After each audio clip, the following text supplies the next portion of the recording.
start off reacting to what we saw, and I'm gonna say this off the top. I am disappointed Alabama's not in, but I have found it very hard since even when I was going to bed Saturday night to feel upset or angered that Alabama's not in. Does that make sense? I don't feel the anger like Alabama somehow got shunned like I thought I would if Alabama ever missed a 12. If Alabama ever showed up on that first team outline. Yeah, look, I think if you're Alabama, South Carolina, Miami, Ole Miss, any of these teams can't bitch. I mean, look, you had every opportunity, and all of those teams have bad losses. And, you know, I think everyone realized the way the ACC championship game played out was the worst case scenario for Alabama. You could even see in Rhett Lashlee, when he was getting interviewed going into the fourth quarter, how, like, lost he was. Hey, man, we're going to go out there and we're going to fight this fourth quarter. But, I mean, he seemed rattled, like knowing we're down 17 and we're going to get bumped out of the college football playoff. I wonder what that line was, Brown, because I was thinking about that because I had said earlier in our Saturday morning show that, and maybe even on Friday, that a blowout, I thought Clemson was going to win the game, and our Alabama's best path to get in there would be a blowout at that point. Because I'd said all week, SMU is in. They're not going to penalize them. They're going to look like a one-loss team. And when Clemson jumped out early, I'm like, okay, you've got to cheer for a blowout here. And I wonder what that line would have been. If it had held at 17. I think 10. 10 was enough? I think 10 was enough. Yeah, because if they would have crapped back, I mean, the way they came back, because they never were in the game until they were in the game late in the fourth quarter. Yeah. So if they would have only gotten in within an arm's reach, and let's not forget that Clemson played their best game of the year to get to where they were. I mean, 0 penalties, 0 turnovers. I mean, everything broke right for Clemson. But if they would have held them, 10 or more, I think they're out. Obviously, 17, they were out. I think everybody believed they were out at that point. And the unfortunate thing, if it unfolded the other way, if they blew the 17-point lead and ended up losing, I think they might be out that way. Maybe. It's wild that this all came down to one quarter then. Yeah. Because that's essentially what you're saying, is this all came down to one quarter of football. Actually, it probably came down to a kick because I felt like SMU had the momentum then. And if they had not got the great kick return, the one great pass, the timeout, and the 56-yard field goal. That was unbelievable, that sequence. It goes to overtime at that point, and I believe SMU wins it in overtime. I think they would have too, but I think you're going to get the same exact outcome, obviously, that you got. Once it got to overtime, they weren't going to declare a loser in their mind. You know what I'm saying? No, but if SMU won, I know what you're saying. But I'm saying, as I'm watching that, I'm thinking if this thing gets to overtime, Alabama, I mean, if they were going to put SMU in, they're going to put them in overtime. Yeah, but at that point, you had the path of the automatic bid and Alabama getting in. Right. I get all that. I'm just saying, had it gotten to overtime, you were going to get the same conclusion. That's what I was thinking while I'm watching the game. And I don't know. Like, I kind of thought going to the fourth quarter, because SMU was so out of sorts, I thought they're probably going to start panicking here.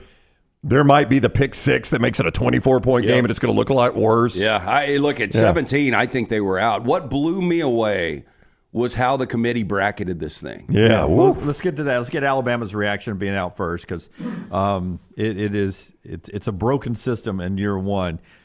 And truthfully, as not angered as I am, upset, yes, not angered that Alabama's not in, I'm also less excited about the bracket as I am than I ever was any of the projections we've ever done over there for most of the part. It just, as now it's on paper, I'm like, okay, it's good. It's better than just 2 games, but I don't know. Let's start with the reaction, though, first, of Alabama not being in. Kalen DeBoer, the team did not gather yesterday. They got together last night for their football banquet, and that's when Kalen DeBoer did his media availability. And here's the Alabama coach talking about missing the 12-team playoff, and he's got sort of the same feelings a lot of people do. You got to take care of your own business. Yeah, obviously, news of the day and just everything around the playoff. Certainly disappointed that we weren't one of the 12 selected. Certainly feel we're one of those, and there's things that obviously we got to do and could have done this year, but got to make sure it's not in other people's hands, and keep ourselves kind of focused on that next year. Just knowing that the process doesn't always end up how you how you think it is, how you think it's gonna. Yeah, I mean, you got to take care of your own business. I mean, you go back to that trip to Norman. Alabama is in every bracket projection, and you just beat Oklahoma and Auburn. At that point, you're going to the SEC championship, win or lose. You're gonna be in this thing. You got to take care of your own business. And that Oklahoma game, they never, ever, ever was able to shuck that thing. Yeah, Well, I think if that's a one possession game, I think Bama maybe gets in. I know it sounds crazy. Maybe so. I don't know. It just looks so bad. You don't know how good how close it would have had to have been. But I mean that's the difficult part. You can talk strength of schedule all you want. I know we'll get to that too. But ultimately, you got down to a 2-game season against 2 teams that are not bowl eligible. If you beat Oklahoma, they're not bowl eligible. That's right. 2 non-bowl eligible teams.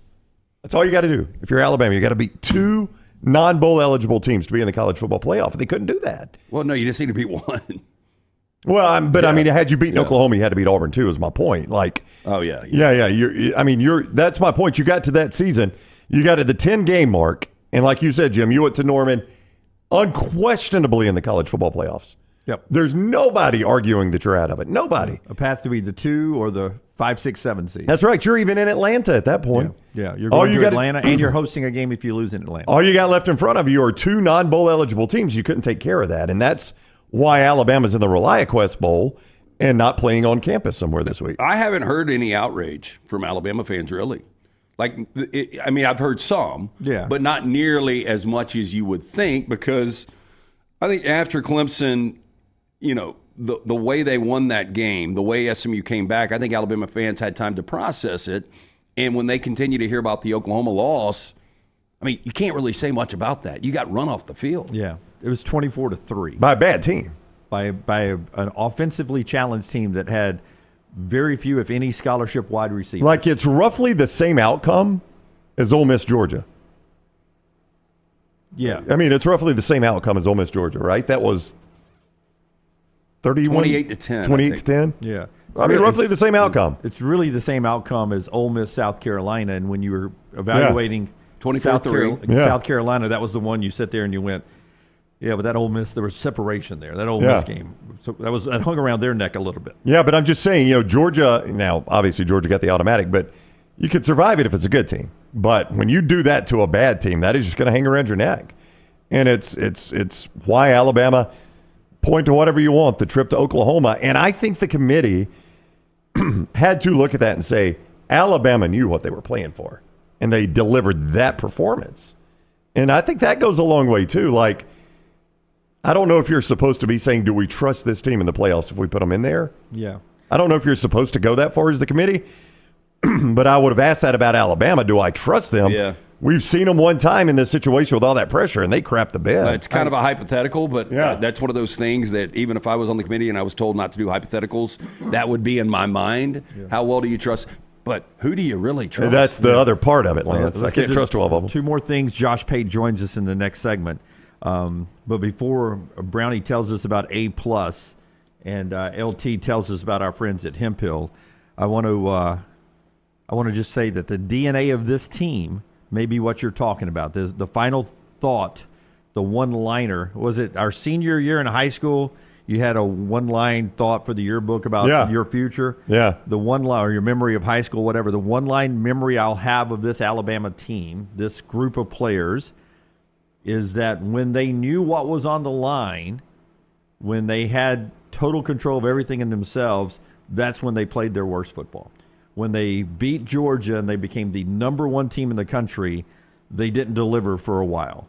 And then when they got back into a good place and knew all they had to do was beat Oklahoma and Auburn, they didn't deliver when they had to. That's the DNA of this team. 2 different times they had control of college football and their path to this playoff in a good place, and both times they didn't deliver. That's not the DNA that we've experienced the last 17 years. And we'll talk about Kalen DeBoer moving forward because he's sending a lot of great non-cryptic messages. Just really an interesting time for Alabama football as they're, quote-unquote, the first team out of the first 12-team playoff. You look at this bracket, and you say what? I look at it and I say it's got so many flaws, and it's not as good as it could be. No, it's not. And so this is the funny thing. I went to we'll call it a local English pub for brunch yesterday. Okay. They normally have soccer on. Right. I made sure that they had one of the TVs on. I saw our man Joe O'Neill in there from CPAP Plus. Oh, yeah? And so I started talking to these different Alabama fans before everything got laid out. And Emily Grace had sent us Brett McMurphy, everybody trying to get in front and just ruin the selection show for everyone. Well, Brett had a good source, apparently. That he broke that Alabama's out. So I saw that, and I had told Alabama fans late night on Saturday, early morning Sunday, that I really believed the committee was going to have this 5-12 SMU Texas with this incredible storyline. And when they laid out, when the bracket went Clemson at the 12 seed, I was like, damn, how can they put SMU in front of Clemson?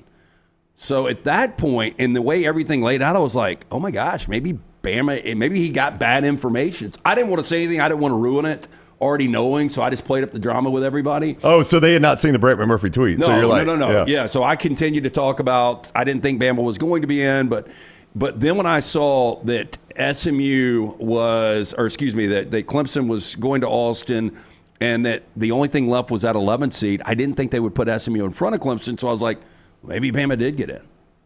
Yeah, but they didn't. But why they would did you not. Why would you not? Does Texas have so much power? They're like, we're I don't not know. playing SMU. I had not really thought about that until I saw you tweet it, that the obvious matchup was an SMU-Texas matchup. I had not really even thought of that Well, one. you think I had scribbled it down late night. I was going to do a TikTok for it, but I ended up doing something else. So I was sitting there, the bracket, and I was like, the way I did it, I actually was like you. I had SMU, Texas, and I even had Indiana, Notre Dame, and I was thinking to myself, God, are they going to regionalize it that much? But the way I laid it out was exactly like that. Yeah, and think about how different the first round matchups would be. Like if you had Clemson playing at Penn State, those are two brands. That's a game you can get behind. If you had the angle of SMU Texas, I don't even know the last time they played. That is something you can get behind. Yeah. I heard Indiana Notre Dame just get in tickets for $1,200 right now. Yeah. And then obviously the other game, Tennessee Ohio State's fantastic. So I think you would have had a really good first round. But now you've got these flaws in the first round, and then you've got Boise and Arizona State sitting there. A reward, like if Alabama would have gotten in against Penn State, and all they have to do is beat Penn State, and then they get Boise in the quarters. Well, Oregon has the hardest path. Oh, yeah. There's a chance Oregon, to win the national championship, has to play they're the betting favorite. They have to play the second, third, and fourth betting favorites to be national champions. Ohio State, Texas, Georgia to win the national championship. That could be their path. That's They'd crazy. have to play 4-3-2 to be the national champion. Well, again, it's what happened when we put so much emphasis on conference champions. Yeah. I mean, this was inevitable. No way we can have the same format next year. Well, we will next year. 100% it's locked in. But is it? I mean, I mean, it's locked in. One more year before it gets blown up and we go to something else. Which will happen. It was going to happen anyway. Yeah. It will definitely happen now. It'll be SEC, Big Ten dictating the terms, and it'll be very different. But it'll be different. But one more year of this contract. But I think I'm like you. I think they can tweak it to where we're just going to see 12 teams. Automatic bids, but they're going to do it. They don't get automatic buys. Yeah, look, you should be excited about getting into this field. And then once you're in it, then we can figure out who should be rewarded once you're in it. Arizona State is playing great football right now. They really are. I mean, I watch them and I'm like, maybe they're not the layup we think they are, but I don't know that they need a bye. Yeah, I don't think they need a bye. And the same with Boise. I mean, Boise's one blemish was a 3-point loss in Austin. It's one of the top 2 or 3 losses in all of college football. I don't know how did you scribble out the way you thought every seed was going to go? Because I had them bending the knee to the Power 4 conferences. I had Boise not with the bye. And I actually had Arizona State as the 3 seed and Clemson as the 4 seed. Oh, I didn't. I thought Boise and Arizona State were going to be in. Yeah. Again, Clemson, I still cannot believe they're in the college football playoff. I really can't either. The year they've had. They won their way in, but they got there because they got some help from Fran Brown and others, and they played a great football game. Dabo is so annoying. Yeah. That there is a playoff team.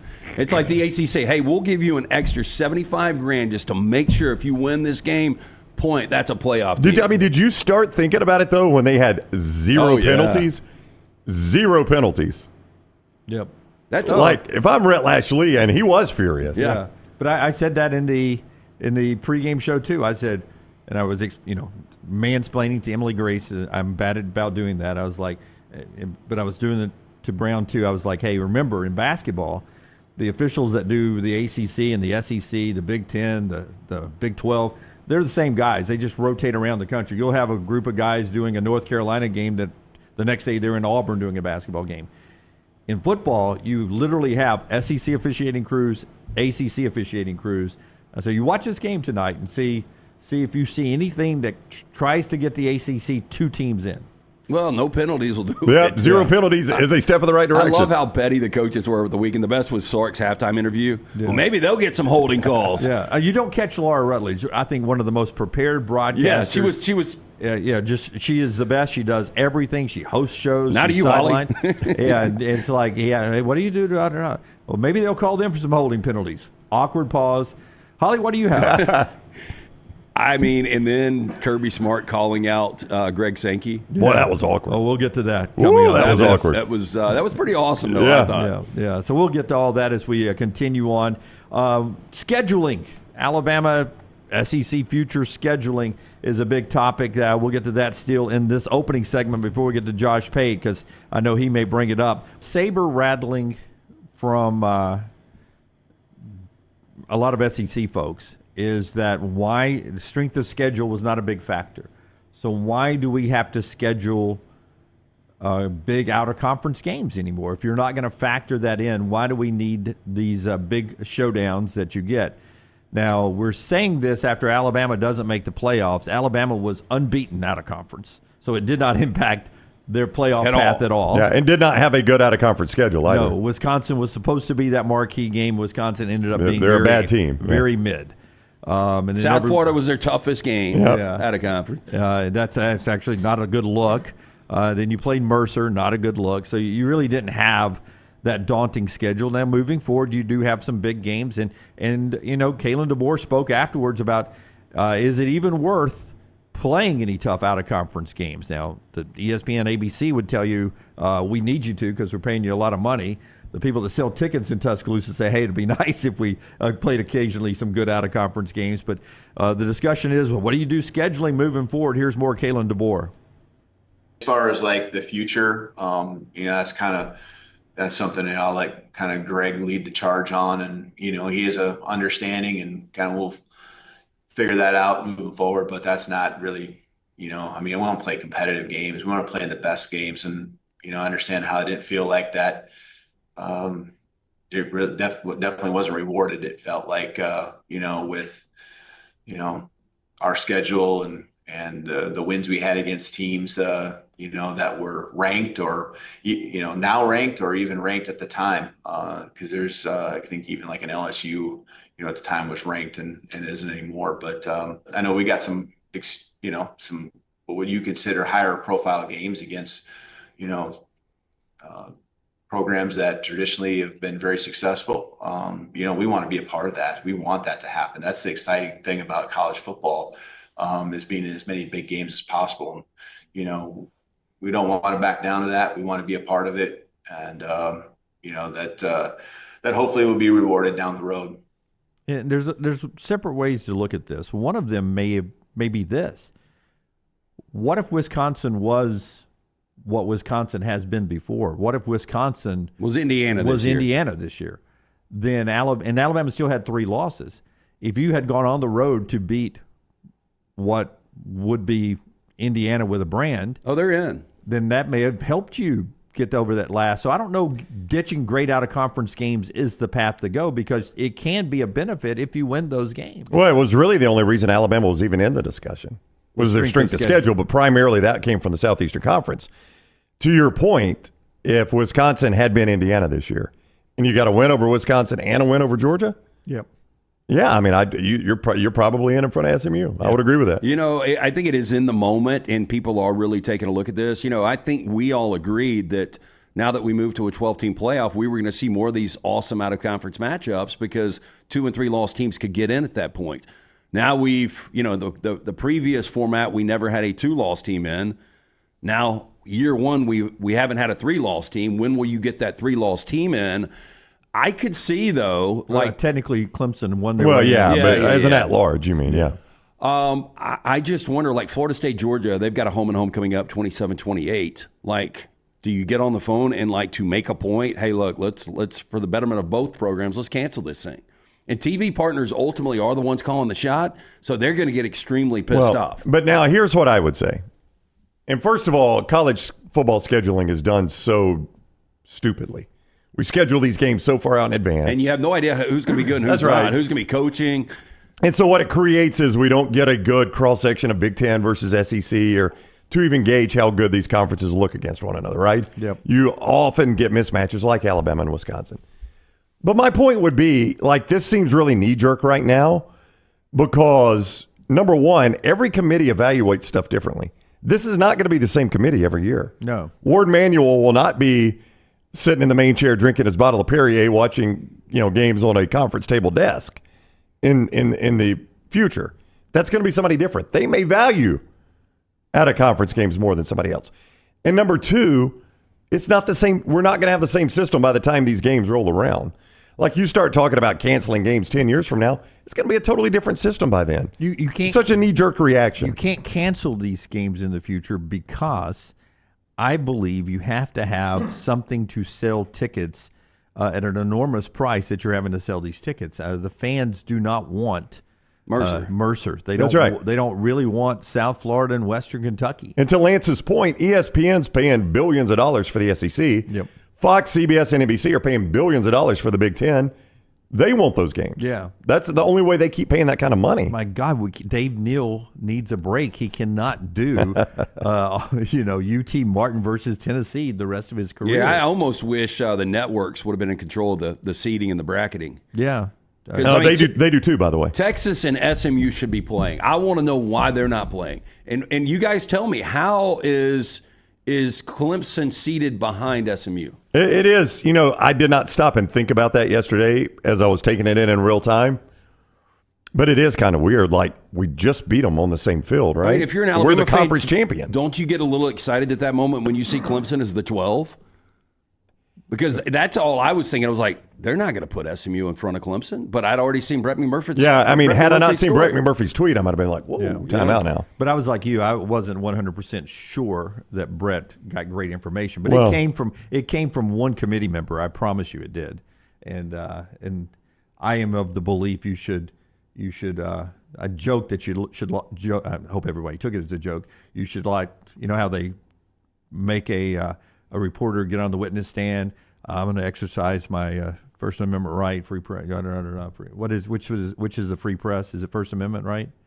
Yes. Yeah. Yes. Okay. My First Amendment right. I'm not going to tell you my sources. Right. And they're like, well, I'm going to hold you in contempt and put you in jail. Well, you have to do that. And the reporter goes in jail for a few days until finally he breaks. He decides he doesn't want just bread and water. He's tired of being in the hole. It was Ward Manuel. Yeah, it was Ward Manuel.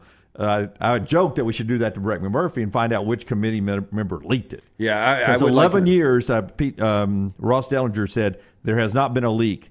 Nope. 11 years. It has been an extremely buttoned-up room. I like this Brett. year. I don't know what you do with that, but I mean, No, it's not Brett's fault. It's the person inside the room. I know, but I hate the fact that it was leaked because it completely ruins the entire show. It does. Brett's just doing his job, but you're right. It ruined the entire show because we know Brett, and I know Brett's a good reporter, and that is a big one to miss. Like, I thought if Brett tweets that. Oh, yeah. That's why I never put my head fully around that he couldn't have gotten this thing wrong. Do you think it's beyond a committee member or the Action Network to go, hey, we got 25,000, get us a leak in there, and then you're able to pay somebody 25 grand? It's not beyond them, no. I believe Brett McMurphy breaks more stories than anybody else. Oh, when he it may. comes to I don't college know. Football. I think he knows before everyone else. He and Pete Thamel are good. I think Brett beats Pete to the punch. But more often. I mentioned this to Dunwell. ESPN's got a full-time reporter covering the college football playoff, Heather Dinich. And, I don't know if ESPN lets her break that story. Yeah. You know what I'm saying? Because it ruins their show. Yeah, they wouldn't.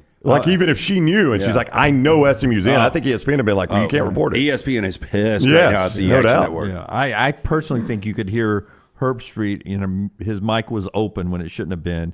And I think he was reacting to Brett McMurphy had tweeted it out. They were letting him know that McMurphy has tweeted out that SMU's in, and he said something, and I believe it was Herb Street talking because it was off camera. They should find out who the leak is, basically. That's unfortunate. Something like that. And I agree. I mean, look, this is. Well, they should be off the. That's about as dramatic of television as you will get when it comes to real time. People go back to the reality shows like Survivor and American Idol. Yep. I mean, this was in the moment where everybody was so excited about 11 o'clock, and then at what time? 10:55 it went out. Yeah, it was right before. Yeah, it was right before.